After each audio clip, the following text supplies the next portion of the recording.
And we're live. Hi, guys. Hello, everyone. Oh my God. So, welcome to the very last live show for this year long read along. So, today we're going to be discussing The Ruby Circle by Richelle Mead. And this is the last and final book of the Bloodline series by Richelle Mead. It's been a long journey.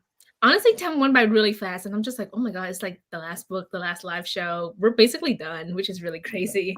But yeah. So for us, let's do like some basic introduction. Everyone introduce like yourself, and then like, is this your second time reading this book, your third time, and then thoughts on this book, spoiler free. So I guess after everyone does their introduction, we can go into the rankings because now that everyone has finished like what you call it, this entire series, we can definitely like have fun ranking the books in like the order from like your favorite to like your least favorite. So Sandy, you can go first. Just like basic introduction right now.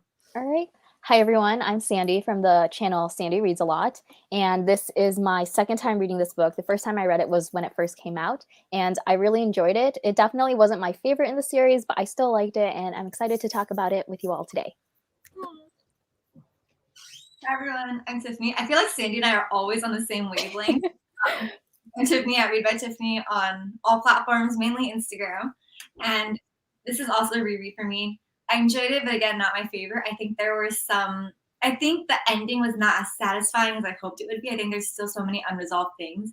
And I always keep asking, like, I need a Richelle Mead, like another series to complete all the, what's that phrase? It's like all the doors this book opens. Like, Yeah. there's so many things undiscovered, but yeah. Mm-hmm.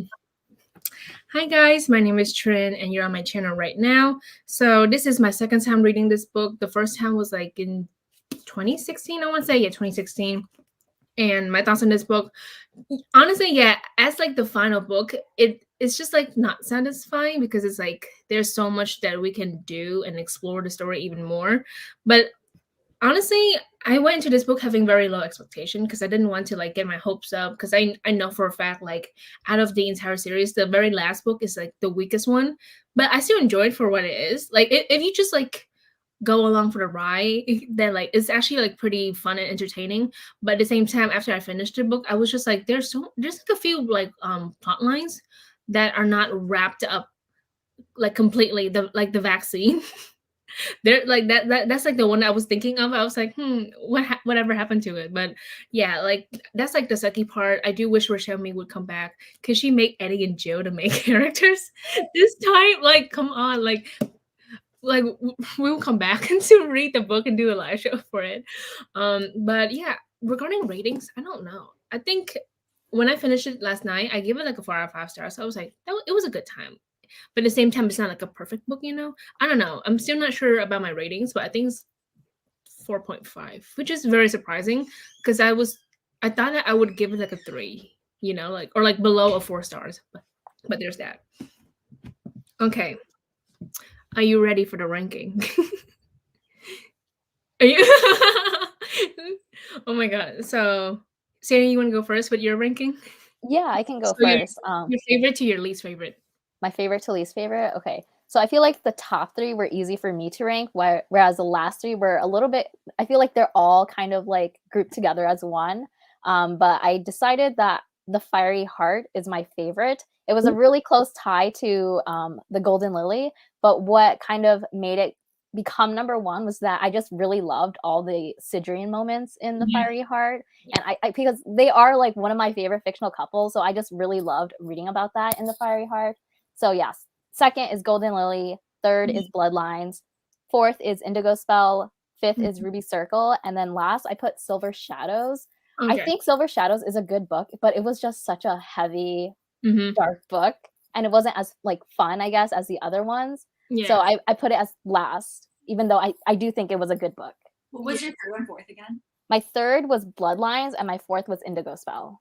Okay, interesting. Tiffany, you have your ranking?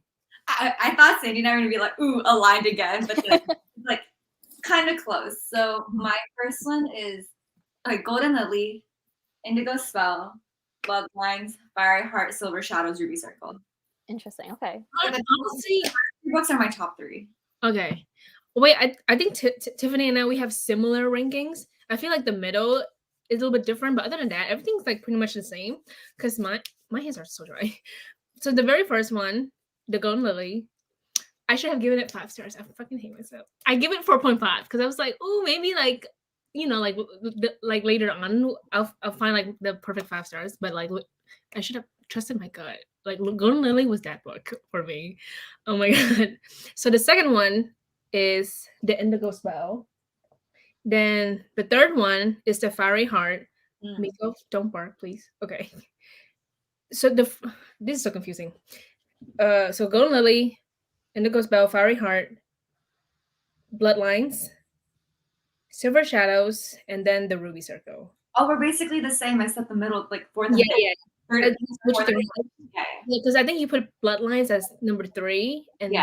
then Fiery Heart, but I switched it around. Yeah, honestly, before the live show, I was doing the ranking and like I was just like thinking about it because like I feel like for the very bottom, I wasn't even sure because I was just like I don't know because at the end of the day, I enjoy all of them. So it was generally hard to like put a ranking, you know. But oh my gosh, so let's see what everyone has to say. Oh, yeah. Honestly, yeah, we can actually talk about the series as a whole. And also it'd be fun if we compare the series to like the Vampire Academy series, because by the end of this, I feel like each book individually, Bloodlines is like very good with that. But the series as a whole, I feel like Vampire Academy has a stronger like concept of like the entire series as a whole. I don't know if that makes sense, but that was like my thing. Cause like the Ruby Circle, like it left things open-ended, but it's also not a good thing because like this is the final book that we have with Richelle Mead's books, like there's no next series that can continue on with this world and the characters. We had a good Christmas. I hope you guys have a good Christmas too. That was yesterday, which is really crazy. Oh my god, okay, let's try to wrap this up within 1 hour so we can oh my god, that's so special. I think this is the same as Sandy, right? The first 2 are the same. Yeah. And then the first 2 are the same. Except Silver Shadows was last. Right? Yeah, except Silver Shadows was last. Yeah. Let me see. Fiery Heart, Indigo Spell, Silver Shadow, Golden Lily. Wow, a lot of people really love Fiery Heart. Is it because of Citrian, like when they're like a couple? Yes. Like just to kind of jump in, like one of the things that I didn't love about this book as much is because we didn't have as many like Sidrian moments. I don't know if you guys felt that too, but I just love them. You see, honestly, the books are mushed together in my head. This is a hot take. This one. Wow. Okay. I see that because I feel like it depends on because I know that for the first 3 books is when Citrian they're in the yearning stage. And the last 3 is when they're like together stage. Together stage. The school setting so much more. We were comparing to VA, but I feel like the last 3 books in the VA series are a lot stronger than the last 3 books in the Bloodline series. I see it. Yeah. And I think part of it is just like how much it's explored, and then also the ending. Like I'm just very unsatisfied with how things wrapped up. Yeah. Let me see. I was a huge VA fan. Ooh, dang. That's actually like a very bold statement. Bloodlines is like top. Yeah, honestly, if I were to compare the 2, I think I prefer Bloodlines because like it didn't piss me off the most. Like I've said this before, but like the reason why VA was so annoying at times is because of like the main couple and how Rose can be like flip-flopping back and forth between like Dimitri and Adrian. And that's why I'm so glad that in this book there's no like messy love triangle. It's really not that bad. Like when it comes to romance, it's truly like not annoying and messy. You see, we need a next series after the Ruby Circle. Exactly. Miss Richelle Mead, since we have contacts to Penguin Teen, like I said, if she make another series and have Joe and Eddie, You're fine. You're so fine. I was gonna say if she make Joe and Eddie the main characters, then like we're fine. You guys should talk. Oh, it's fine. Yeah, it's no big deal, Trin. Yeah. I totally agree. I think I was watching an interview Penguin Teen had, and I think Richelle Mead said that she had planned certain things. She's just like not sure if she wants to write it yet. But if she did, it would probably be like a new generation of like Yeah. vampires or people. Let me see. The last books to VA are stronger. Yeah.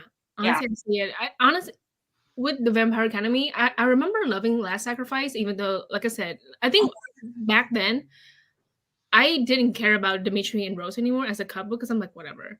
But when I read Last Sacrifice, it was a good time because I just enjoyed for what it is, and it was a strong book, like a strong final book, mostly because it was so damn long.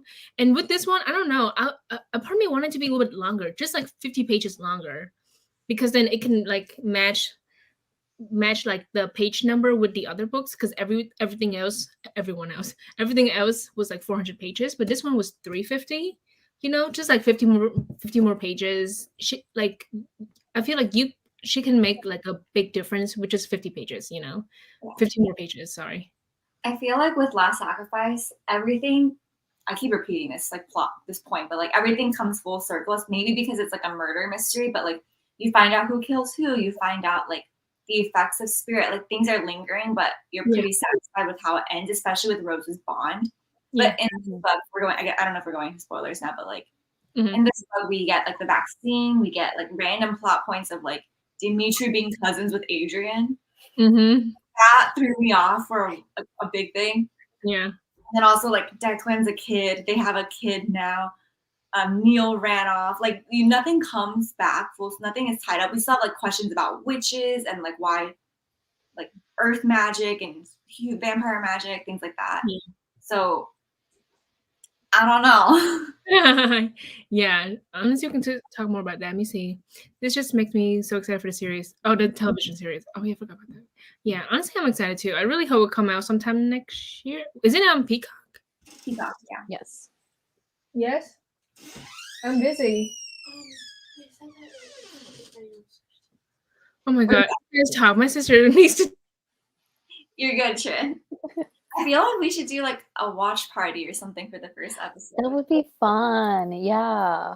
I don't know how that would work. Have you ever done something like that before? Not for Peacock, but like Netflix watch parties. Oh, okay. Yeah. Maybe we'll figure something out. It'll be a good time. Yeah, that would be really fun. The first episode. Okay. Let me see. Yeah. The family. I really want something to discover to help me. Yeah. Honestly, I feel like with his like spirit thing, I feel like I kind of like the way it wrapped at the end because it's just him being like, yeah, I went back on my medication. And honestly, that's just like the best you can do because like I feel like we have talked about how like when it comes to people who use spirit, it's like what you call it? It's like how in the real world people dealing with like mental illness and also depression and anxiety, and it's like there's nothing you can really beat. Sorry, there's nothing you can do to like cure or beat depression, but like something that you can do is just like taking precautions to like manage that part of your life, and taking medication is that. I don't know, I mean that's how I view it because it's like, can you really like cure yourself when it comes to spirit? I think like the next best thing is literally just taking medication, and I'm glad that Adrian went back on it at the end. Okay, wait, real quick. Let's jump into spoiler. I didn't give any warning. If you have read this book, then stay so we can go into the spoiler section. So now we're going to discuss things that happen in this book. If you have not read this book, then go away.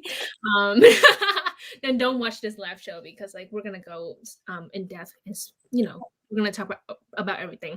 All right. Now let's start with the spoilery stuff. Oh my gosh. Let me see. Oh yeah, we're like the watch party with the show. That's gonna be fun. I have a feeling Penguin Teen will advertise the shit out of that. Yeah. Because, like I think the TA series on sale now. Yeah, like their strongest like some oh my god, some of their strongest books are like Vampire Academy and Richelle Mead's books. I want to say with Penguin Teen. Let me see. Bruna says the one problem I had with this book was the whole kid thing. Yeah. Being the ones who can't have kids, and then wrote the whole spirit cures the reproduction blue just for them. Interesting. Honestly, I've when I was reading this was with the kid thing. I was just like, why are we putting this plot line at the very finale of the series, you know. It was at times I feel like so many weird, like not weird things. 'Cause this is a book about vampires, come on, but like things are that's so out of left field, like the whole kid thing, and Olive getting like murdered by Strigoi right after she gave birth. It's so sad, like because if you think about it, there are three characters where I feel like when that I feel really bad for them. So like Neil, Nina, and Olive, they were introduced like the Fiery Heart. I want to say, I think they came in the Fiery Heart, and now that the book has ended, whatever happened to them, it's just so sad. Like Olive has passed, Nina is mentally ill, and she has not recovered, and Neil cannot be with his son, and Neil lost Olive. So like it's tragic. So I'm just like, Richelle Mead, why did you just include these three characters halfway through the series and then gave them such sad endings? And then also like, yeah, like the whole kid thing, like what's that about? I don't know. But what you guys think when you were reading the book?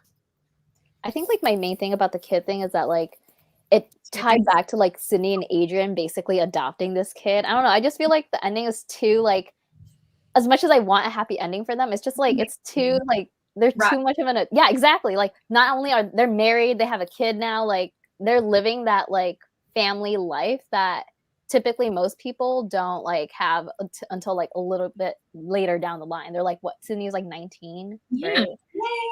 Yeah.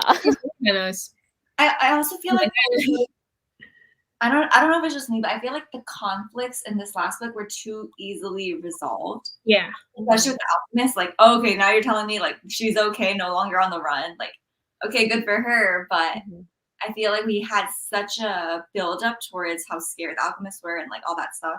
And same thing with the warriors of light, like so many things unresolved. Yeah. And then I mentioned earlier the vaccine thing.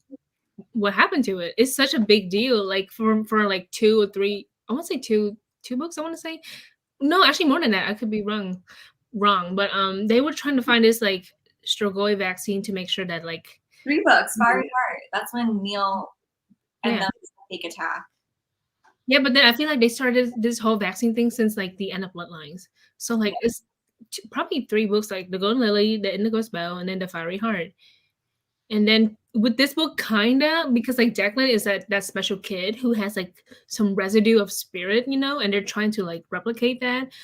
But then like at the very end, like there's literally no like finale for like the vaccine thing. Like, did they manage to make a Strigoi vaccine? Like, whatever happened to that plot line? Because like it was such a big deal. It's like the real world, and it was all experimental too. Yeah. So like Neil was like the only test subject essentially.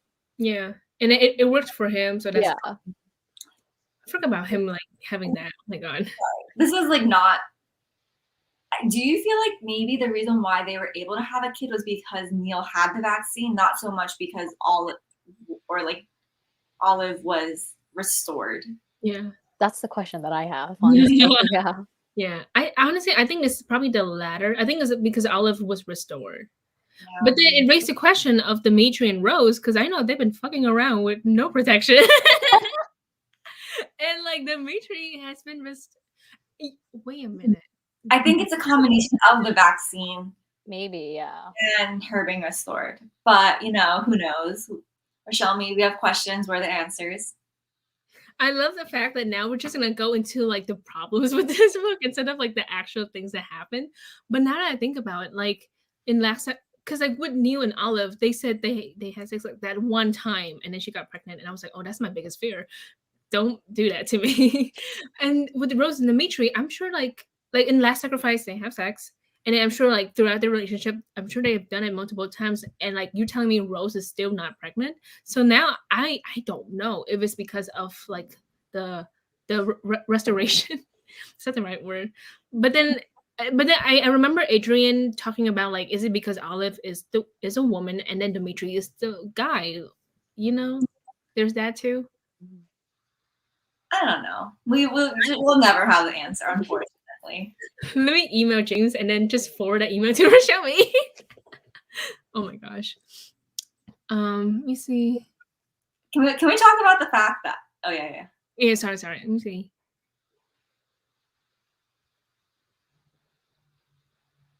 Wait, what do you mean they just passed the main? So like basically like Sydney and Adrian, they're married, they have a kid, whereas Rose Yeah. and Dimitri, they've been dating longer and they're just now engaged at the end of the book. So in Oh, terms yeah. of like the timelines, it's Yeah. Sydney and Adrian are definitely way further down in the Mhm. timeline. I also part of it feel like it's because they're Dampiers and they're like guardians. Mhm. It's Yeah. not necessarily like written for them. Yeah. They can't exactly just like settle down and then like, and then also I believe Dampier woman, like if you just give up your duty and just like raise a kid, then like you're being looked down upon. I think that's stupid, but like I also okay, think Rose probably doesn't want that at this time. yeah, that's true. Because like she's all about like jumping into action. You see, they're so young. Yes, yeah. She just know that she's younger than us. And But now she has a kid. I'm just like, oh geez, I can't even think about that for me right now. I think we're even older than Adrian too, because I think he's like 22, 23. Probably, yeah. I Probably. don't know how I feel about now. I'm at a point where I'm like, I don't know how I feel about reading books where like I'm older than the main characters. This is why I kind of like stopped reading YA books because I'm like, I can't do this anymore. I cannot go through this like going like reading books where like the main characters going through like something very important to them, like when they're teenagers. But I'm like, I went through that already. I cannot read more books about this anymore. I'm trying to move on with my life. Yeah, Nimble Life is sad. It is sad to be honest. Okay, I guess now we can jump into like the plot, I guess. So like the beginning, Sydney turning into a cat. That was funny to me. That was funny, yeah. That was so funny. Honestly, there were wait, real quick, can we talk about Eddie and the fact that he has more time? Like we see him a lot in this book. And he cracks jokes about like movies and stuff like that. I'm just like, bro, I fucking miss you so much. We barely see you the past 2 or 3 books. Like just seeing Eddie again like makes me so happy. And then seeing him like working with Sydney. Sydney, the main character, and I'm like, what's her name?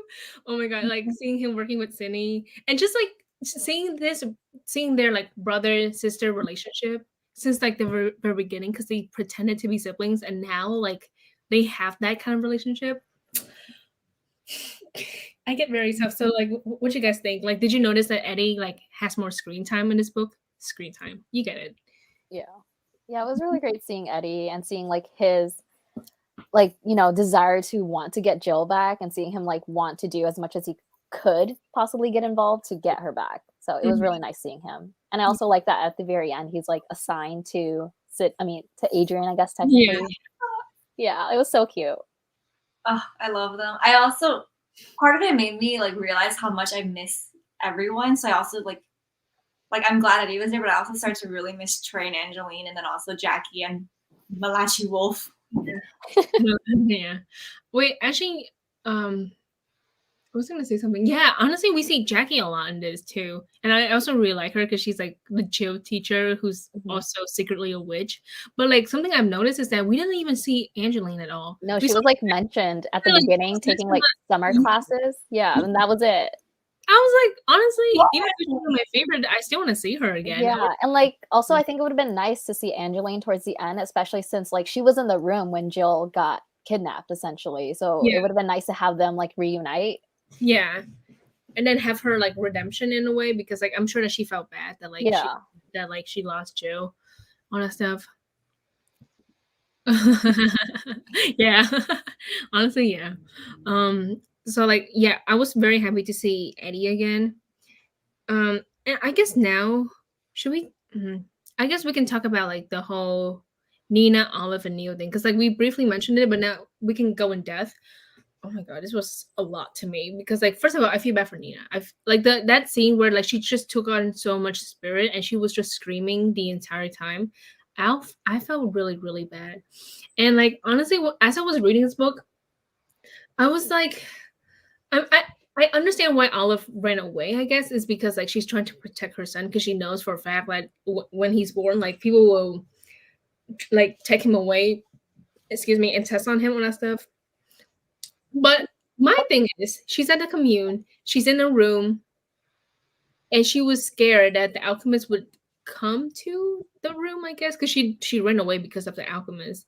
But a part of me is like, if you just pretend that you're just having a normal baby, this would not have happened, because like yeah, she literally ran away. She said it's because of the alchemists. I heard about them and stuff. I don't know. It was just sad. It was so sad that like she ran away. She ran to the woods. She gave birth by herself, and then the Strigoi straight up kill her. So, what do you guys think about that? Like, did you think that there's like definitely ways where we can avoid this tragedy that happened in the book? Do you want to go first, Tiffany? Okay, with Nina, I didn't really like Nina, which is kind of bad to say, but I think part of it is because I just associate her so much to that other character in VA. That Avery. also Avery, yeah, that was Avery, also yeah. Adrian, like getting him to use spears. I was like, okay, she's so sus. I don't trust her. Yeah. Afterwards, yeah, I do feel like really terrible for her. And then with Olive, I feel like, yeah, I don't know. Like, I think it would have been inevitable either way because people are going to be interested in her just because she is like a restored Strigoi. So like they're going to test, like they're like, how do you have a kid? Like, I want to see if the kid has magical properties. I get why she ran away. So Yeah. I don't like it, but I understand why it happens for plot reasons. Yeah. It's just like overall, it's just a very unfortunate situation for both of the sisters. Because now like Nina, she's like non-responsive in this like kind of comatose stage, right? And then like Olive's dead. So it's just very unfortunate for both of them. Yeah. That's why I'm like, Richelle Mead, why'd you put these characters in the middle of the series and then gave them such sad endings at the end? And then also like, oh my god, I was gonna say something. I forgot. I think it was about Olive. Oh yeah, it's about Olive. I was gonna say she was a Strigoi. She got turned back, and now she's dead. Like she gave birth, but then now she's dead. So like, sorry. Hey, you're fine. I was gonna end it. It's sad. I just realized, like, I see kind of some parallels between Nina and Olive, and then what's his face, Robert and Victor. Just yeah, siblings dying and just them being left with the aftermath of like spirit. Mm-hmm. I think that's like another. This was something I didn't realize before, but this is like another question I have. It's like what's going to go on with these people? Like obviously they're probably going to be like, I don't know, like have a lot of mental struggles continuing, but I don't know. Yeah. I just a lot of similarities between now like Nina and Robert. Yeah, I feel like there's definitely a lot of things open-ended, even from Vampire Academy, because like Robert just disappeared, and it's like we never ever see him again. I think he like after Victor, after Victor passed, Robert just disappeared. Oh my god! Now that I think about it, there's a lot of characters that die, like throughout throughout all of 12 books. Like both series, a lot of characters die. Honestly, I think Richelle Mead's one, like the few authors where like she kill off characters. I could be wrong. There's the other two. Miss Cassandra Clare, I see you. You both kill off characters. And then Neil and Declan. There's no opinion. He's a baby. He's a special baby that has spirit residue. So like, I wonder what's gonna happen with that.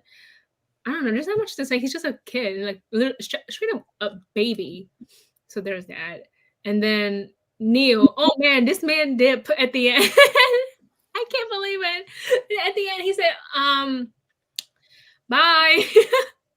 So so when it comes to Neil, what did you think about, I guess, his decision to staying out of Declan's life? Because like, I guess like Sydney and Adrian really believe that Neil and Declan can make it work. Okay, honestly, same, because I think they said something about how Declan like ages faster than like a typical child. Wait, really? I missed that. Wait, I don't know if that was actually in the book or I'm like completely making this up and like actually like mixing this plot with Twilight, but same. Oh my god, this one's so funny. Same, but like a terrifying demon spawn. Like I was thinking of that too. I was like, why does this remind me of Breaking Dawn a little bit? I don't know. There's just something about it. That's so funny. Oh my god, I'm gonna cry. That's so funny. Yeah, because like the special baby, everyone is going to protect Declan no matter what. Okay. Anyway, Neil, he just dipped. So I was gonna ask, do you agree with his decision? Like, because he just like straight up left. So do you believe that he could definitely make it work, or like is a good thing that not a good thing, but it's like the best choice? You know, the best thing for him is to stay out of the baby's life. Oh my god, we're talking about babies now. Oh my god. He'll come back. I feel like I get why he did what he did. Yeah, same. Especially because he's probably mourning the loss of like Olive. Olive, yeah. it's probably hard to see Declan in the moment. That's so sad because I think Adrian's mom mentioned that like Neil stopped by and held the baby for a little bit too. Mhm. I was like, God damn, this is so sad. Yeah. Poor man. He was told that he's the father and he ran. No, I'm kidding. Like I know why he ran, but still, it's kind of funny. Not really. I don't know. I'm trying to talk about it, but like it's actually very sad. So like I do hope like in the future Neil can come back to be part of Declan's like be part of this whole family. I honestly I wonder later down the future, Sydney and Adrian will sit down sit the baby down and then tell him everything, like tell him like the whole story.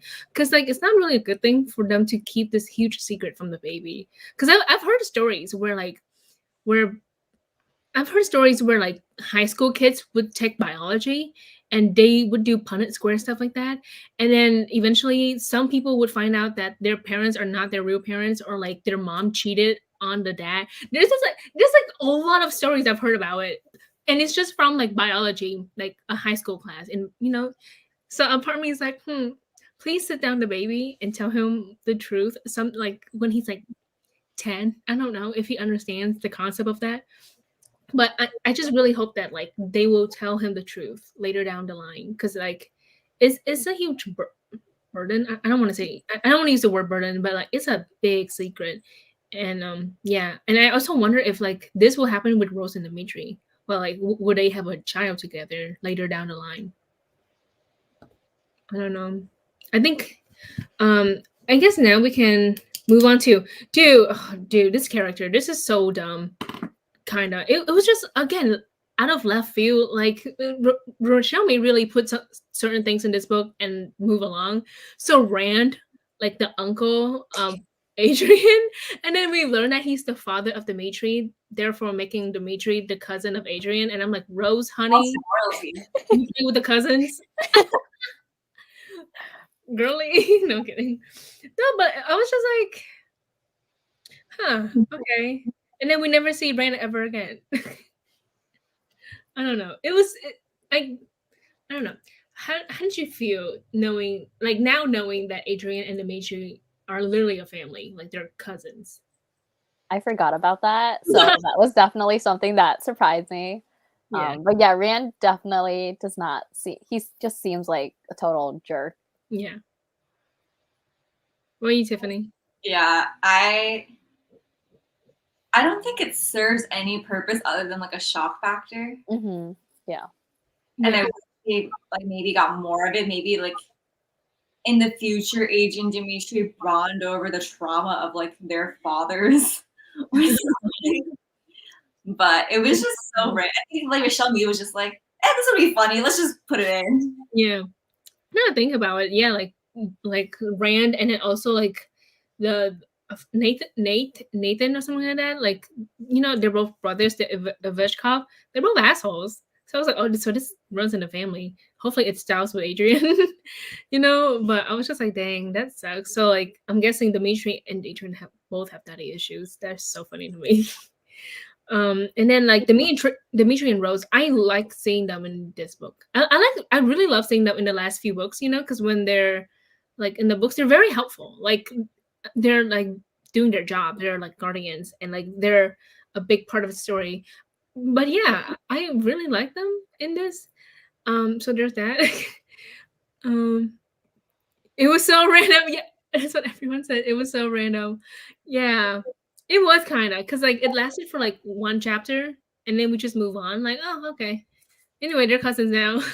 The way that I read this book, it feels like Richelle Mead is like, as the last book, I'm kind of sick. Like, I want to do something new. I'm tired of this series. Like, I don't want to say that, but this is like the vibe that I'm getting. And she's like, this would be fun to throw in. Let's throw this in here. Oh, let's get a happy ending. Like, wrap it up. Then I feel like it's too, not enough struggle, but also like so many things left open. Yeah. And then, oh yeah, speaking of things that kind of get resolved quite quickly, Alicia, we defeat her pretty Yeah. like we went on like a wild goose chase, but then like still we freeze her and then boom. That's it. That's literally it. I mean, like we got answers from her later on, but like literally like that's how we defeat her. And like it's so like underwhelming in comparison to like the big battle Sydney and Alicia had in book 3. Yeah. Yeah.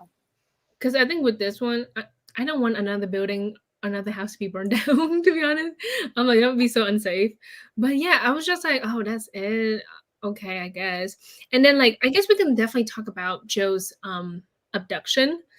You know how like literally since Bloodlines, there's been like rumors, not rumors, but like it actually happened. Like people trying to get Lissa off the throne. Oh yeah, real quick, was the law passed? With like the whole like you need one relative alive to be the queen or king or whatever, was that law passed? Good question, Trin. Yeah, that's a good question because that's like, you know, the point of the series in the first place is just to protect Jill to get this law to be passed. So now there's no mention of that law, you know. I'm pretty sure, like, correct me if I'm wrong, because like at the end we found Joe, but in the epilogue we see Joe again because you know she's at court, she's like going to school, but again It was never mentioned. Yeah. You're right. For like a series that's about like protecting Jill to like get her off the throne, Jill does not really get kidnapped until the last book. Like you would think there'd be more. Yeah, and I was actually gonna say that, you know, since Bloodlines, like Jill was literally killed, but then she was resurrected, and it's the whole thing is because they're trying to get Lissa off the throne. So with this abduction, I was led to believe that it's because the group of people who kidnapped Jill, they're trying to get Lissa off the throne, but really it's to kind of spite Sydney. Like Alicia literally took Jill away to spite Sydney. Then with Warriors of Light, it's because they hate Moroi. That's it. I don't think they really give a shit about getting Lissa off the throne. That's the thing. This book is a mess. Like the more you think about it, the more like this shit don't make sense. But okay, you know. So like, what you guys think about that? Like, that's suspicious. Wait, did they mention why Adrian wasn't able to use the bond? Well, I guess because the bond is one way. Yeah. When like Jill was kidnapped. I don't know. I feel like we don't talk about the bond that much either. Yeah, I'm guessing because you know what, drugged. Yeah, she was drugged. Because it was mentioned that he tried, but he wasn't able to reach her. Yeah, because she was drugged. I'm guessing she had like the same treatment as Sydney did with re-education, where Sydney was drugged like for literally like months, and then it took forever to find her. You see, the book was very low stake. I just want everyone to be happy. I get that. I was also wondering about the law. Like, is it fixed, or after book 6, we just gotta hope that Joe doesn't get killed in the future? Yeah, like it was never mentioned again. I literally just had that realization just now, where I was like, wait a minute, the law that they've been trying to pass for books, and we still don't know. I think it was mentioned at the previous book, Silver Shadows, at the very end when we found out that Jill was kidnapped. Rose mentioned that like the law is like very close to being passed, but obviously we never got that like official confirmation. Yeah, I think it was like, oh, I think we can do it, and the next thing you know, Jill gets kidnapped, and then like we're trying to get Jill. I could not believe it took like the entire book to get Jill back. Like damn. Okay, the initiation. I will say I was led to believe. I really thought I really thought Cindy and Eddie, they're going undercover to get Jill out of that facility, you know, that place. But no, it was to find like the location of Jill's whereabouts. Because then they took the laptop and like I was like, oh, that's it? Like I thought it was too easy for them to like get away. Everything. They went through everything just to get a laptop, and then like they dip. What the hell is the more we recap this book, the more like crazy I go. Like Like I'm just like, what is going on? Like, why did these things happen? I don't know. I think I would have preferred if like Moroi kidnapped Jill over. The Warriors. Yeah, Yeah. like I want the stake to be really high. I want someone to like, because again, like the whole point of having Jill is because because there are people who want Lisa off the throne. Like that's a much higher stake than like people spiting Sydney. Mhm. Alicia straight up took Joe just because she hates Sydney. But then again, Sydney tried to kill her, so I get it. Now that you mentioned laws, I'm like, what about all the other laws? Like, what about like I don't think we ever bring up again the law that Tatiana was killed for in Last Sacrifice, like the whole dampers at 16 instead of 18 law, and then the whole like a I don't know if it's like an actual law, but like Roy hunting parties, like Yeah. I or think learning magic, like offensive magic or whatever.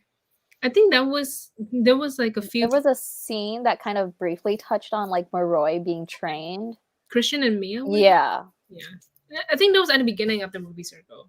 But Yeah. like, I think that's like the main issue with like the series. There's too many things going on, too many plot lines that at times that like by the end it's generally hard to wrap everything up. So honestly, yeah, now I really wish we have 50 more pages just to hit the 400 page mark. But then also just tell us about the laws and wrap things up, like was the law passed when it comes to Jill being like saved? I don't like there's so much going on. I was literally just losing my mind right there. I was like, oh my god, there's so many things that are being left open-ended. Politics completely abandoned. Yeah. I think it was very like regarding politics, it was very heavy in like VA, obviously. With this one, it's like, oh, let's just pay attention to Sydney and Adrian, which is fine, but at the same time, it's like, come on now. Okay, so initiation. I will say, oh my god, let's talk about Sydney. I'm so glad. I forgot how smart she is.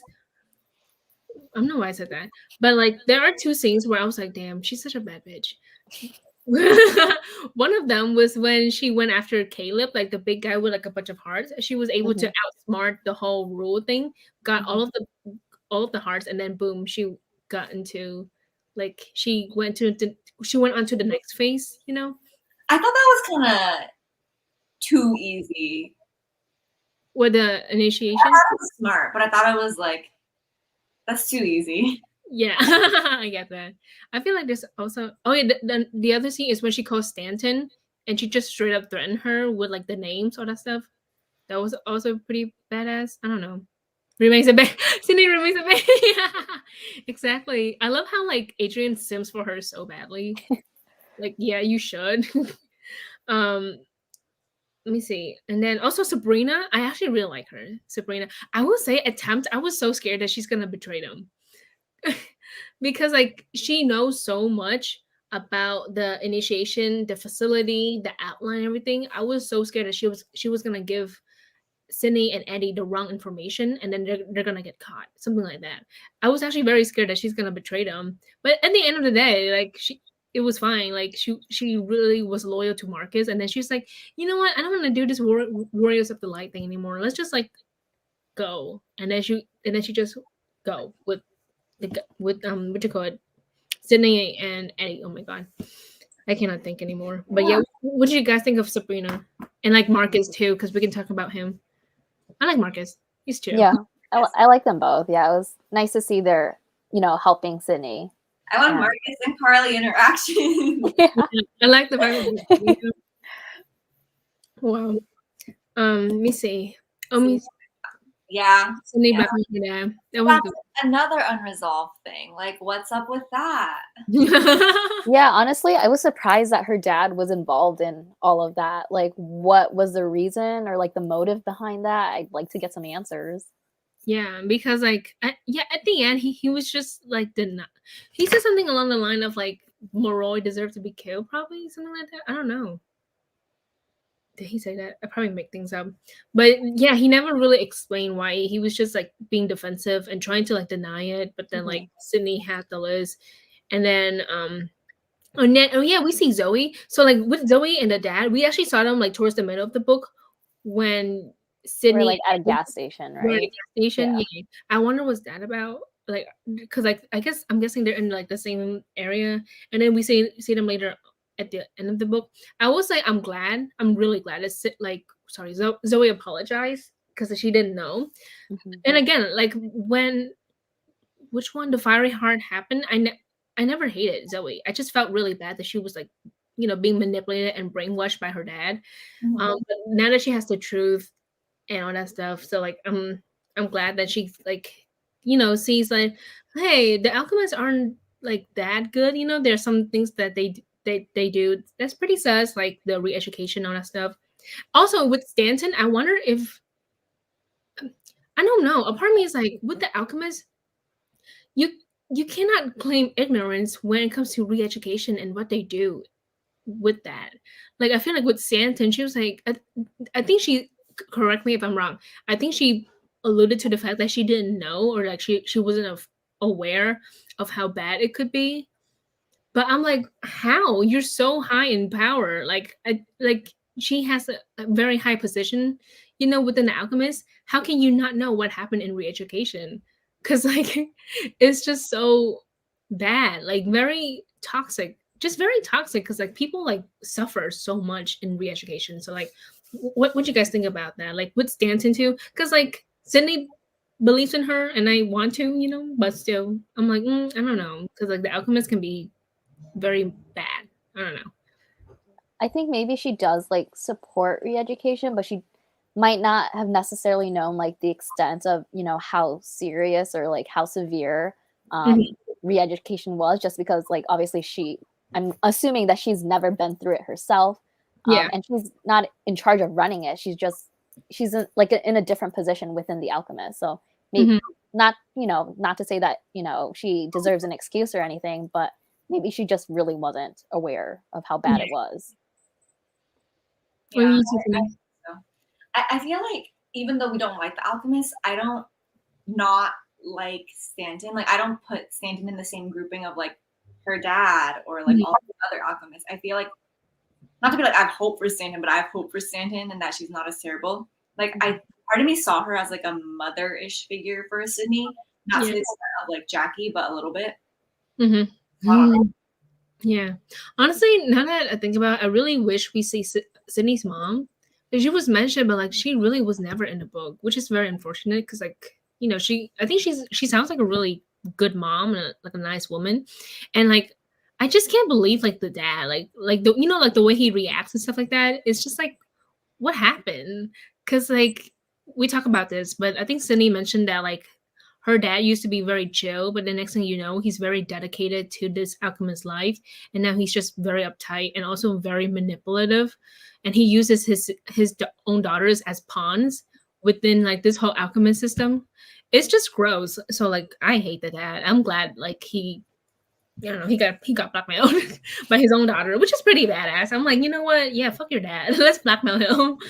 Um, oh my god. Okay, so throughout this entire book, Sidrian, throughout this entire book, since like the very first chapter, I want to say Sydney and Adrian. Like Sydney's so worried for Adrian when it comes to him using spirit, especially. I noticed this at the camp when like she has the option to be with Olive or like go with Adrian. She chooses the latter, and I'm probably like, you should have stayed with Olive. But anyway, um, I think she should have, because I'm just like, bruh, she's Olive's pregnant. She needs like a moral support. Like I don't know, but then she was like, I'll go with Adrian to keep an eye out on him, like to keep an eye on him, because like Adrian, yeah, Adrian can use too much spirit, and she's trying to prevent that. So like that conversation was brought up literally so many times in this book, and honestly, I'm not annoyed by it. I do understand why Sydney is very worried for him, but like what did you guys think about like Sydney being so worried about Adrian? Like, did you think that like, yeah, I understand her, what you call it, her fear, or like she's reaching, you know? I definitely understand her concern, especially since she knows how bad, spirit can affect Adrian. Like she, witnessed all of that. But yeah, I do agree that it's like a little bit too much. I think, I don't know, I don't even know what I'm saying, but like with Adrian, I feel like he has kind of a little bit learned how like his limits, I guess. Yeah. Especially since he made the decision on himself to go on medication in, what was it, Indigo Spell? Or wait, no, I don't even know. That one book where he went on, he like willingly chose to go on medication. Yeah. So like, I think to a point he knows kind of what his limit is. But it was still a little bit concerning that he was hearing Aunt Tatiana's voice throughout the entire book. Mm-hmm. Yeah, that was actually too much at times, because like, sometimes Miss Tatiana would say a lot of things that's like, that scares me, because it's like she's really pushing Adrian's limit when it comes to, especially, you know, that chapter where he uses compulsion on the monster, and it's like in his head, Aunt Tatiana is like really like trying to make him break, like how Nina broke, you know, earlier in the book. And it scared me, because I'm like, I'm so terrified, because like even though she's like just like a voice in his head, it's very persistent, you know, like it's just so loud at times. Tiffany, what you think? No, I thought the same way. I don't know. I thought the same way, essentially. Yeah. Yeah, it's so sad. And then, okay, here's the thing. As I was reading the book, I was just like, my number one question was like, what month are we in the Ruby Circle? That was, I was trying to like, I was literally trying to figure out the timeline, but like there's not really mention of like the month, so that's like the sucky part. And I was trying to use context clues to figure out where we are, and this is, so hear me out. In the Fiery Heart at the very end, so like around the time Sydney was taken away, so that was February, because it was her birthday. Hey girl, Pisces twin maybe, or Aquarius, I don't know. So that's like around the time where Olive and Neil started like talking, you know. And we know that pregnancy lasts 9 months. That was my context too. I was like, someone gave birth at the end. And from what I've gathered, it sounds like the pregnancy is literally 9 months, or like, is it not 9 months? Oh my God, maybe she is Bella Swan, Miss Olive. You know, because I think Bella, are we going to talk about Twilight now? But I think Bella was not pregnant for 9 months, you know, because the baby grew pretty big at the very, you know, like very fast. I'm rambling right now, but I was trying to figure out what month are we in, because I'm like, where are we right now? So I was like, are we in November? I think it's summertime, because remember at the beginning it says Angeline was taking summer classes. Yeah. So it's definitely sometime in the summer. So the pregnancy was sped up, or like what happened? Maybe it was early. The baby came early. Honestly. 4 months early. So, but also like the whole birth scene too, just like it happened so fast. Like Olive wasn't even in labor when Sydney left, right? Was she? I don't even know. She's like, oh, I think the baby's coming, and then she went to the woods and then gave birth to him. Yeah, it was just so fast. Like, so not only were you able to like run out of where you were, but go into the woods, give birth, find a hiding spot for your baby, and then get killed by a Strigoi. Yeah. And like less than probably like 3 pages. Yeah. What a mess, truly. No, like I'm pretty damn sure Neil and Olive. No, maybe. Exactly. No, seriously. When Neil and Olive, I think they started talking around February, because that's when, or maybe January, maybe December.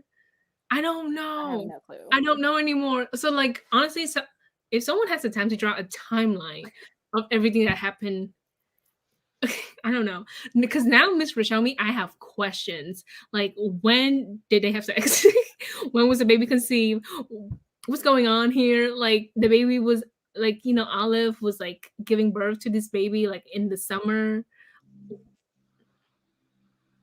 Now that you've said that it's summer in this book, I really believe it was November, because I was trying to do the math.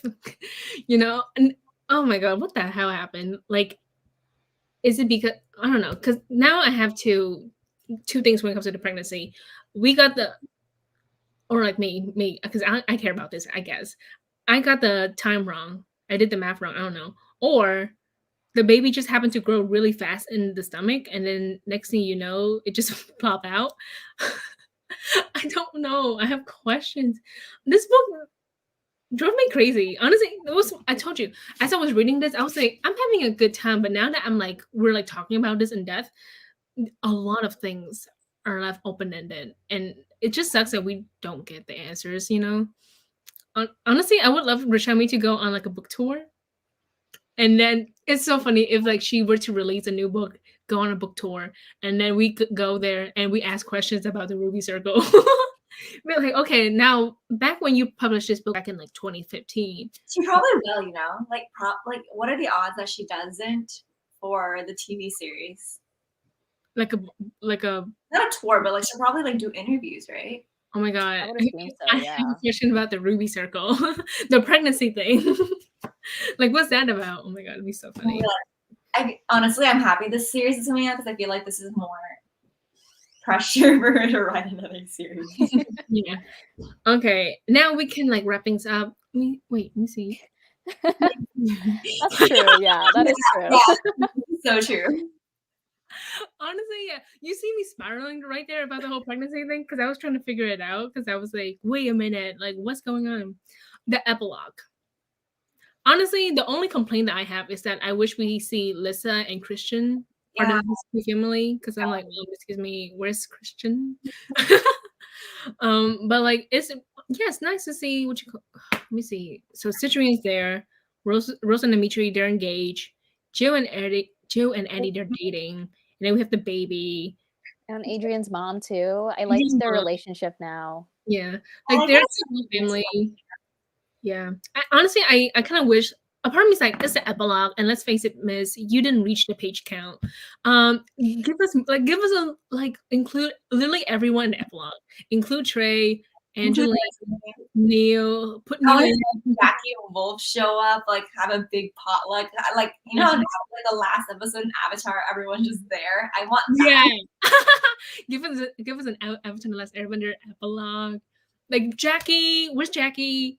Who like literally bring everyone. Lissa and Christian. I don't care that Lissa has to leave like the castle, leave the court. I don't care if she has to leave for like a day. Bring her back for Thanksgiving or Christmas. I think it's like Christmas here. That's so funny. Wait, is it Christmas in the epilogue? I think it was snowing for sure. So, oh my god, a Christmas miracle. Well, yeah, honestly, just like I was like, Richelle Mead, bring everyone in the epilogue. I would love that. Okay, let me see. I think we're much done. Is there anything else you want to talk about in the book? Because it's like the epilogue. Man, so many things happen in this. Holy shit. This isn't a Cassandra Clare book where everything connects. Oh my god. I feel like usually things do for Richelle Mead. This one just didn't hit the mark. Mm-hmm. Like normally with each like individual book, things connect so well. I'm having a good time. But because this is the last book in like the entire series, not just this series, but like in the VA universe. Yeah. You're just like spiraling because you're like, there's so many things that are not answered. Oh my god, it's so funny. Everyone is so funny.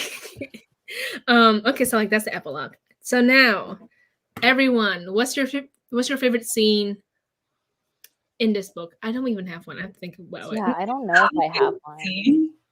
Favorite scene? It was nice when, Jill and Eddie reunited. Yeah. Yeah. I mean, like, I enjoyed it, but it wasn't like, oh, I love this scene so much. Mm-hmm. What's something good that happened? I feel like it's all sad. Because, like, Olive passed away. Then Nita's, like, in the hospital. Neil's like, I don't want to be a dad. No, I'm kidding. Neil's like, no, I cannot be with the baby.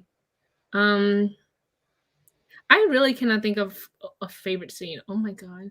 I think I like when Joe and Eddie are like bantering. I think that they were at the museum and then like we see Eddie talking about like the movie with the dinosaur, something Raptor Rampage. Oh, yeah. That was actually fucking funny to me because I'm like, oh my god, Eddie, I miss you so much. Oh, such a cute nerd. Honestly, I just want another series with Joe and Eddie as the main characters. I will say age Joe up a little bit. Make her like 18 and then make Eddie like. I think it'd be nice to get like the series of like, Jill and Eddie, them doing their long distance thing. Mm-hmm. Yeah.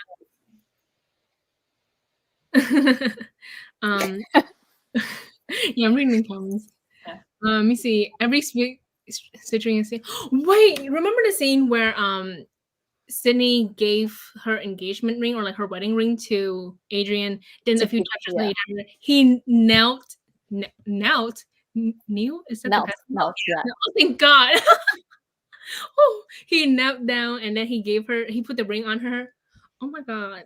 And I also like he made a joke out of it too. Something about being naked. Yeah. Yeah. Oh, that's really cute. I like that scene, to be honest. It's not the destination, it's the friends we make along the way.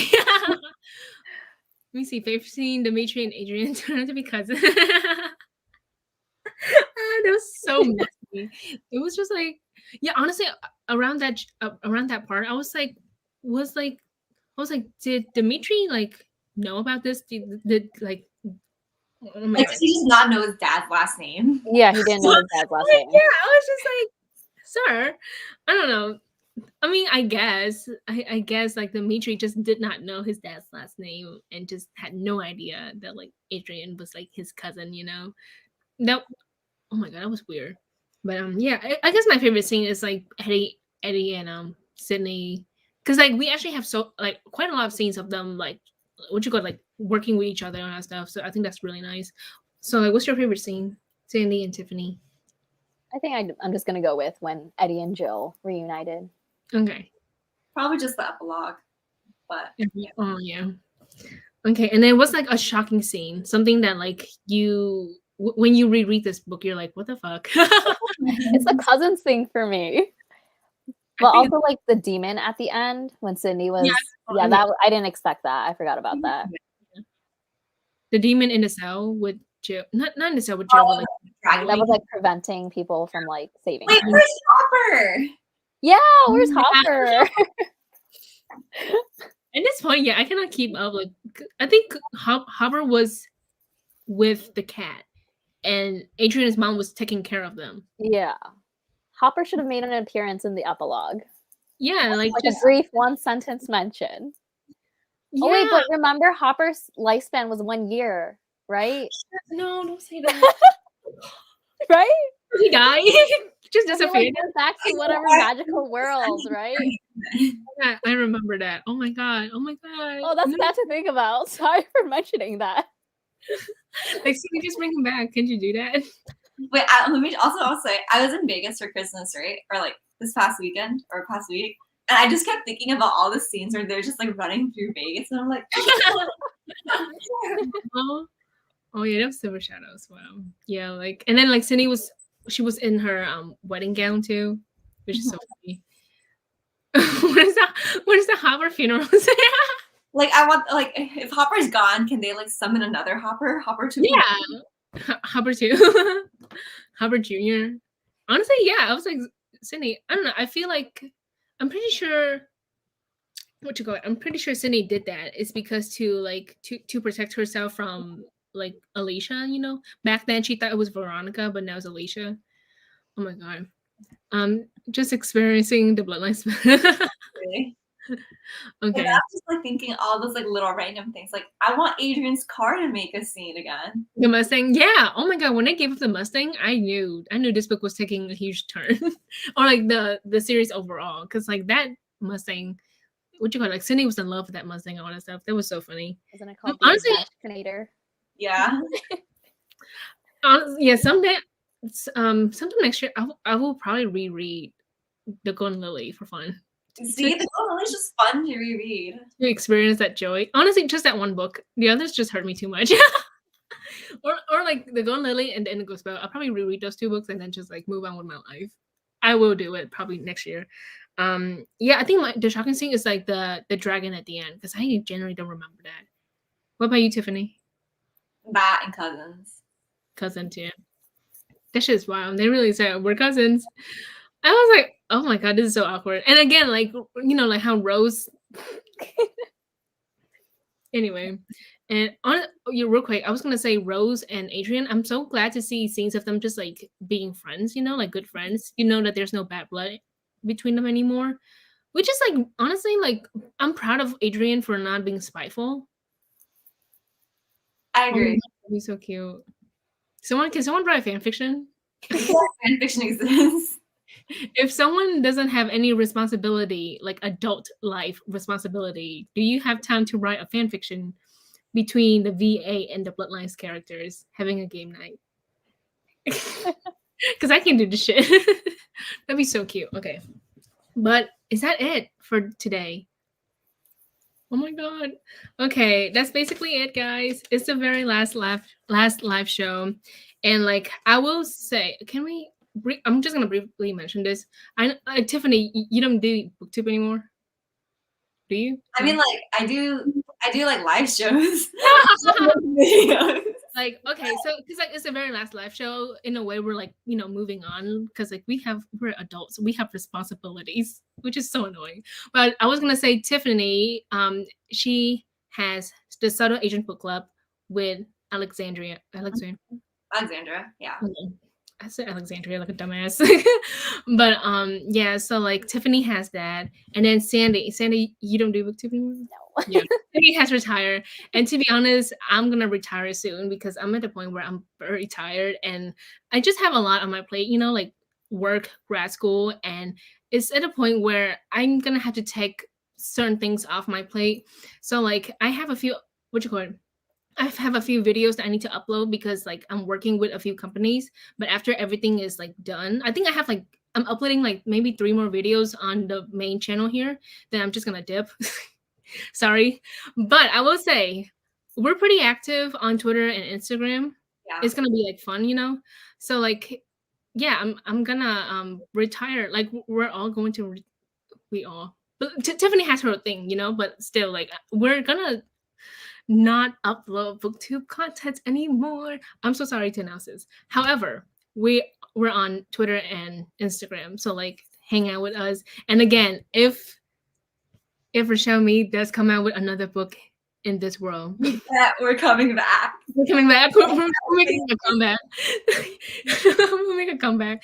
Oh my god, it'll be so funny. But maybe we can do a live show for like a Cassandra Clare book next year again. That'd be fun. I'll try to, but we'll see. I feel like I prefer to do live shows over doing like a whole booktube video, I just can't be bothered to edit videos. Yeah, like it's actually a lot of entry. You're gonna film yourself, you're gonna edit, you're gonna advertise that shit. With live show, it's very easy because it's like it's all in one go. However, you do have to be good at like talking and hosting all that stuff. So that can be a whole different thing. But honestly, if Chain of Thorns, I think it's coming out sometime this year. No, next year, sorry. It's coming out sometime next year. Honestly, yeah, I might make a comeback. Make a comeback, do a live show, and then just dip again. Be like, sorry guys, I have retired. However, I'll come back occasionally for like fun books on and stuff. And then also, I don't think anyone is. If you live in the United States of America, Barnes & Noble is having a big sale in stores only, where every hardcover is 50% off. Every hardcover, novels, manga, you name it. Every hardcover is 50% off at Barnes & Noble in stores only. I don't know why I'm advertising their ass. I don't even work there. But okay. Yeah. Everyone, yeah, we're on Instagram. I'm mostly on Instagram, to be honest. So like that's where you can find me. But yeah, I'm gonna leave this channel very, very soon. I'm so sorry to break it to you, but like, I've been like holding it in, but I'm like, dude, it's gonna be so bad when I upload some videos and then just dip, because people will be like, "Where are you?" I'll be like, "No, man, I have grad school. I can't do this shit anymore." But okay, it's the last live show. It's been fun. It's been fun. I cannot believe we've been doing this for a year, but I'm very happy that like we really made it. We really made it like make this a thing, in 2021, and we finished it in a year too. I'm gonna miss it. I'm gonna really like miss doing monthly live shows, but it's been real. It's been fun. Sandy, Tiffany, do you guys have anything to say? Honestly, these monthly live shows have been a huge blast, and I look forward to them every month. And it was great hanging out with every one of you each month. Yeah, it's just so fun to be able to like, because this is like a fairly old series. Just to be able to revisit it and talk to everyone about it is just so much fun. Mm-hmm. Yeah, and I love like the nice and sweet comments that we get. Like we recognize the people who come here every single month from like the very beginning to like now. So thank you so much for showing up and just like, you know, talking to us about the books. It's been fun. I love, like, we love talking about Citrian with you guys, and it's been so much fun. And I'll have like the playlist of the live shows on my channel. Obviously I put everything onto one playlist, so like it just makes sense, you know. So yeah, it's been real. Goodbye everyone. Oh, goodbye. I hope everyone has a great day or night. Have a great life. Good luck. I hope you guys have a great year in 2022. Yeah, please be careful because of COVID, and take care. Happy holidays. Happy holidays. Goodbye.